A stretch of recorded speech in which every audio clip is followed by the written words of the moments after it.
Ma'am, yung ano po, number one question, biggest inspiration niyo po sa broadcasting? Yung biggest inspiration ko ngayon, well, lahat, well, kung sa tao-wise, yung mga tao nakakamadulog, kung sa personal yung asawa ko, saka yung family ko. Pero yung kung sasabihin mong ano yung dahilan kung ba't ko ginagawa itong mga ito. So, dami-daming kailangan matulungan. And walang ano yun ha, walang chika doon.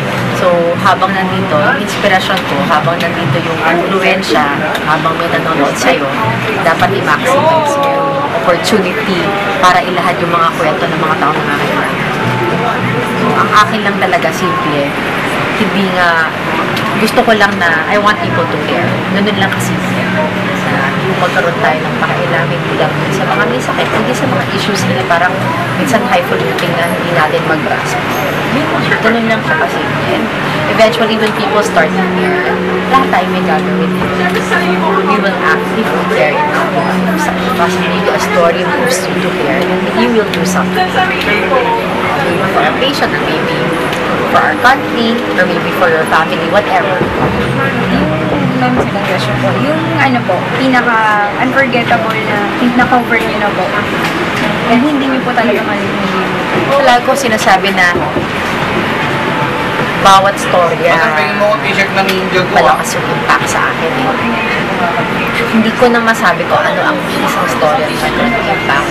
Whether it's a child I covered in Mindanao, wala nang ganun. Okay, I will not be specific kasi yung pangkabuuan, yung epekto nila sa akin bilang tao, lahat ng tao nakakahalubilo sa labas, lahat yun nag-promote ko sila. Ano po, advice na lang po sa mga gusto kong pumasok sa ang future. Palagi tanong nyo yung tanong nyo palagi sa sarili nyo. Bakit yung ginagawa bakit? Ano ang motivation mo? That's very important. Kasi yung motivation natin sa buhay, yan yung mag-fuel sa atin. In the future, kung ano man yung ginagawa natin. Kasi itong trabaho namin, ito hindi tuluro. Marami, nagpapagod, ganyan. Marami, nagre-reklamo. Pero as long as you keep your focus on why you're there and why you're doing it, then hindi ka masasidetrack.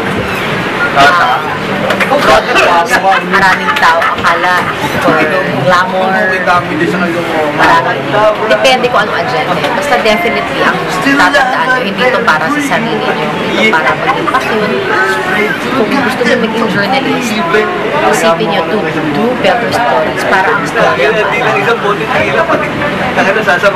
yung bottom line. It's always about the story, hindi kayo.